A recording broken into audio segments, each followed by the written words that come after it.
నమస్కారం. కార్తీక పురాణం 21వ అధ్యాయంలోకి వచ్చాం. ఈ కథలో మనం జలంధరోపాఖ్యానం గురించి చెప్పుకుంటున్నాం.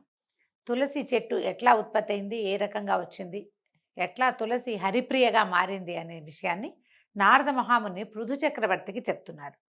మారుమూలల్లో అంటే ఇంతకుముందు మనం కథలో ఏం చెప్పుకున్నాము, దేవతలు మేరుపర్వతంలోకి వెళ్ళి దాక్కుంటే వాళ్ళని పట్టడానికి జలంధరుడు కొంత సైన్యంతో వీళ్ళ మీద పడిపోయాడు.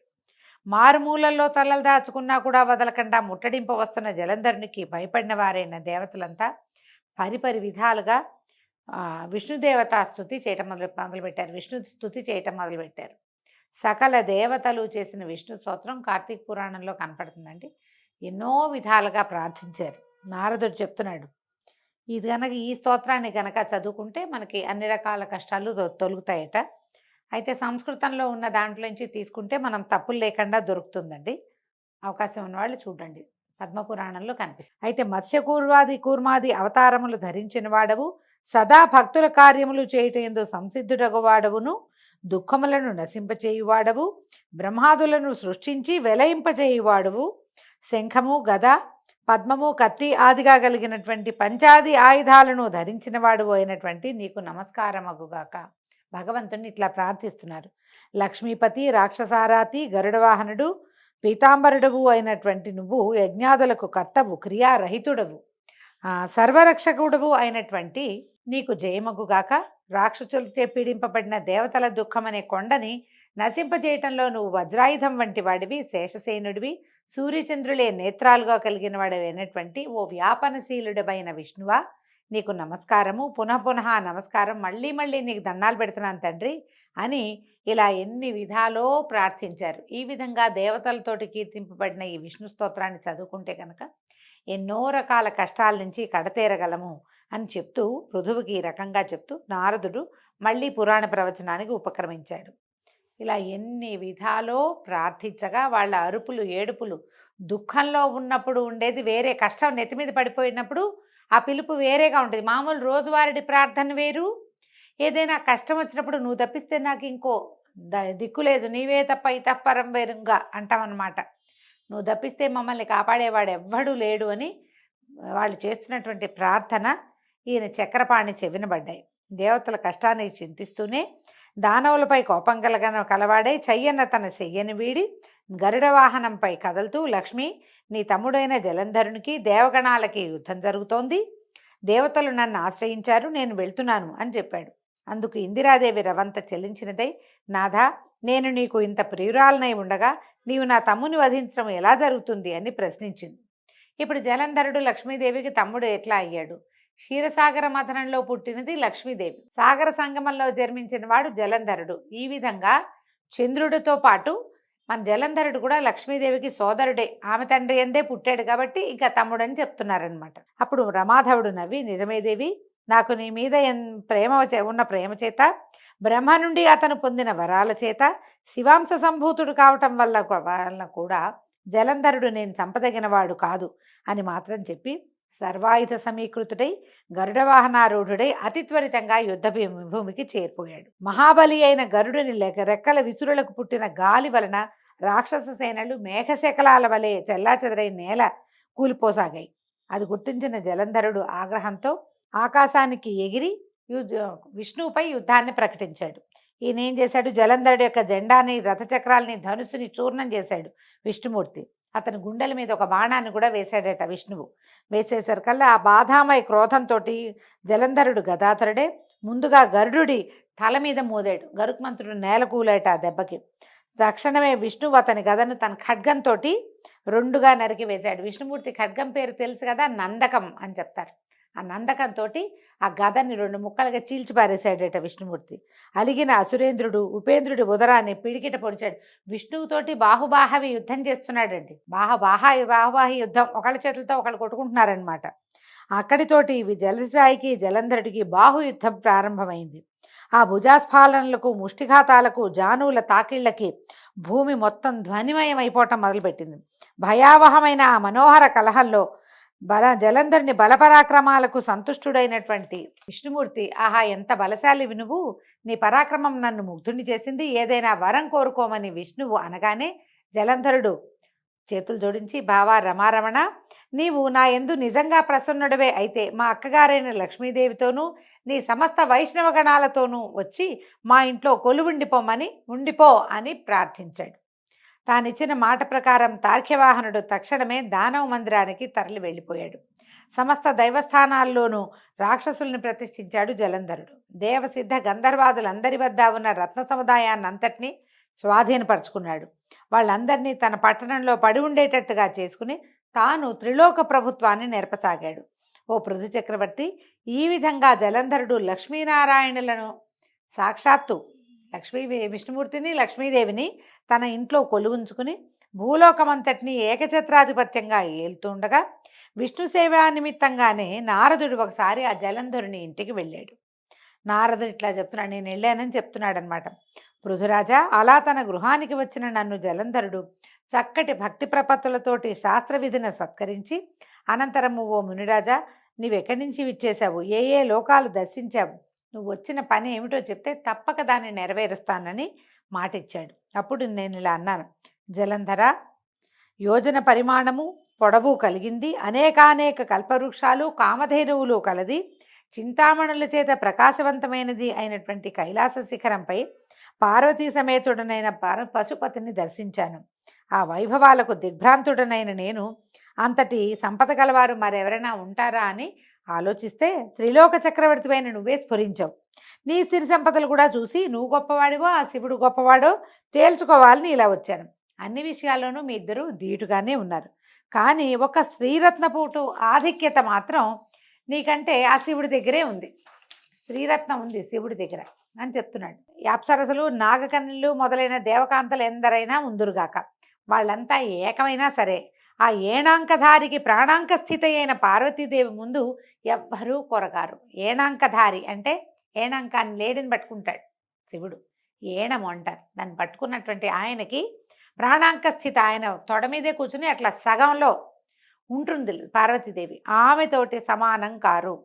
కళ్యాణాత్ పూర్వం వీతరాగైనటువంటి విషమాంబకుడు సైతము ఏ విద్యుల్లతా సౌందర్యమనే అరణ్యంలో భ్రామితుడై చేపవిలే కొట్టుమిట్టాడాడో అటువంటి ఈ అద్రినందనకు ఇక ఏ చానా ఈడు కాలేదు. అంటే అంతకుముందు తపస్సు చేశాడు పరమేశ్వరుడు, అంతకాలం తపస్సులో ఉండి కూడా ఈ లేత పరువాలంలో ఉన్నటువంటి పార్వతీదేవిని చూడగానే మన్మథవశానికి లోనై ఆమెను వివాహం చేసుకున్నాడు. ఆ విషయాన్ని కుమార సంభవ పూర్వగాథని ఇక్కడ చెప్తున్నాడు అనమాట. ఆవిడ సామాన్యమైన సౌందర్యం కాదు పార్వతీదేవిది, అద్రినందన అంటున్నాడు. అందుకని పార్వతీదేవి ప్రస్తావనే చేస్తున్నాడు అనమాట. ఇక పార్వతీదేవినే నిత్యం పరిశీలిస్తూ బ్రహ్మదేవుడు ఆమె అందానికి సాటి తేవాలనే నిశ్చయంతో బ్రహ్మదేవుడు అప్సరాగణాన్ని సృష్టించాడు. కానీ ఆ అప్సరసలందరూ ఏకమైనా సరే ఆ అమ్మవారి కాలి గోటికి కూడా సరిపోరు. వాళ్ళంతా కలిపి ఒక ముద్ద చేసిన పార్వతీదేవి కాలిగోటికి కూడా సరిపోరు. నీకెన్ని సంపదలు ఉన్నా కూడా అటువంటి సాధ్వీమణి లేకపోవటం వల్ల ఐశ్వర్యవంతుల్లో నువ్వు శివుడి తర్వాతే కానీ ప్రథముడు అయితే కావు. ఈయన ఏం చేస్తున్నాడండి సర్కాస్టిక్గా, అంటే ఏమంటారు, ఇట్లా ఒక నిమిత్తం చెప్తూ ఇతన్ని రెచ్చగొడుతున్నాడు అనమాట. శివుడు నీకంటే అధికుడు అన్నమాట అతనికి ఎక్కించటానికి పూనుకున్నాడు. ఈ ఉపర్యుక్త విధంగా జలంధరంతో ఉటంకించి నా దారిని నేను వచ్చేశాను. అనంతరము పార్వతీ సౌందర్య ప్రలోభుడైన జలంధరుడు మన్మథ జరగ్రస్తుడయ్యాడు. కాముకులకి యుక్తాయుక్త విచక్షణలు ఉండవు కదా. అందువల్ల విష్ణుమాయామోహితుడైన జలంధరుడు సింహికానందనుడైన రాహు అనే వాణ్ణి చంద్రశేఖరుడి దగ్గరికి దూతగా పంపించాడు. ఇది చూడండి వింత. రావణాసురుడి గాథలో కూడా మనం ఇట్లాగే విష్ణుమాయామోహితుడైన రావణుడు అమ్మవారినే తనతోటి పంపించమని కోరుకున్నాడు. తర్వాత ఆ మాయలోంచి బయటపడి ఆమెను మళ్ళీ ఆయనకు అప్పచెప్పి అప్పుడు అతను ఏం చేశాడు, ఆత్మశలింగాన్ని కోరుకున్నాడని మనం కథ వింటాం. ఇక్కడ కూడా జలంధరుణ్ణి విష్ణు తనంతట తనే ఎక్కడో ఉన్న విష్ణుమూర్తిని తెచ్చి తన ఇంట్లో పెట్టుకున్నాడు జలంధరుడు. మాయామోహితుడయి అమ్మని కాంక్షించేంత కాముకుడైపోయాడు. కాముకులకి యుక్తాయుక్త విచక్షణ జ్ఞానము ఉండదు. పరమేశ్వరుడెవరు, పార్వతి ఎవరు, నేనెవరిని, ఇలాంటి ఏ జ్ఞానము లేక సాక్షాత్ పరమేశ్వరినే కోరుకోవటం మొదలుపెట్టాడు. ఏం చేశాడు, సింహికానందన్ నేను రాహు అనేవాడిని పంపించాడు. దూతగా పంపించి శుక్లపక్షపు చంద్రునిలా తెల్లగా మెరిసిపోతుండే కైలాస పర్వతాల్ని పర్వతాలన్నీ తన యొక్క కారు నలుపు దేహకాంతులు సోకి నల్లబడుతూ ఉండగా రాహువు కైలాసాన్ని చేరి తన రాకను నందీశ్వరుని ద్వారా పరమేశ్వరుడికి కబురు పెట్టాడు. ఏం పని మీద వచ్చావు అని పరమేశ్వరుడట కనుబొమ్మ కదిలించాడట. మాట ఏం లేదు, ఇలా అన్నాడనమాట. కనుబొమ్మ కదిలించి ప్రశ్నించాడు. ప్రశ్నిస్తే రాహు ఇట్లా చెప్పేట, ఓ కైలాసవాస, ఆకాశంలోని దేవతలందరి చేత పాతాళంలోని ఫణుల చేత కూడా సేవింపబడుతున్నవాడు, భూలోకానికి సాక్షాత్తు ప్రభువు, ముల్లోకాలకు ఏకనాయకుడు అయిన మా రాజు అయిన జలంధరుడు ఇట్లా ఆజ్ఞాపించాడు. హే వృషధ్వజ, వల్లకాటిలో నివసించేవాడివి, ఎముకల పోగులను ధరించేవాడివి, దిగంబరివి అయిన నీకు హిమవంతుని కూతురు, అతిలోక సౌందర్యవతి అయినటువంటి పార్వతి భార్యగా పనికిరాదు.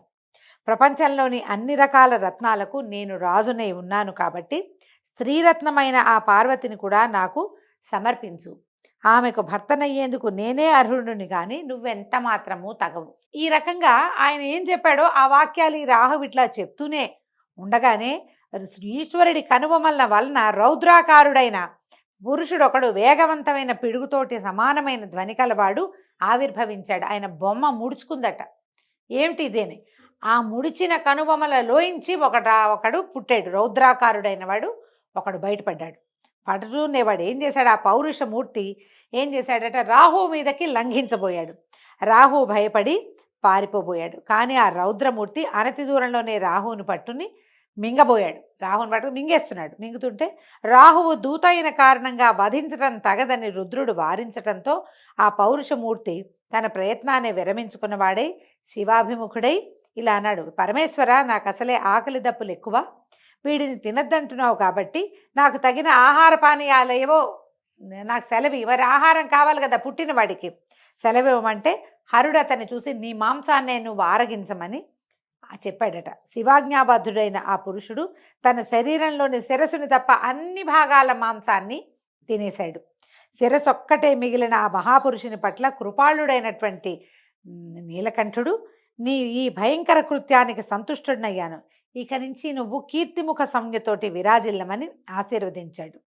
ఆ పృథురాజా, తదాదిగా ఆ శిరోవశేషుడు కేవలము శిరస్సు మాత్రమే మిగిలినటువంటి శివుని కనుబొమల నుంచి పుట్టినటువంటి మహాపురుషుడైన అతడు కీర్తిముఖుడై ప్రకాశిస్తున్నాడు.